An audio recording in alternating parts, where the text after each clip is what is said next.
वटाधो निवासं महाट्टाट्टहासं महापापनाशं सदा सुप्रकाशम्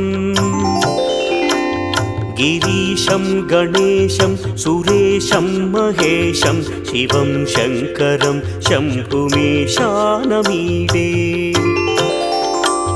गिरीन्द्रात्मजा सङ्गृहीतार्धदेहं गिरौ संस्थितं सर्वदा पन्नगेहम्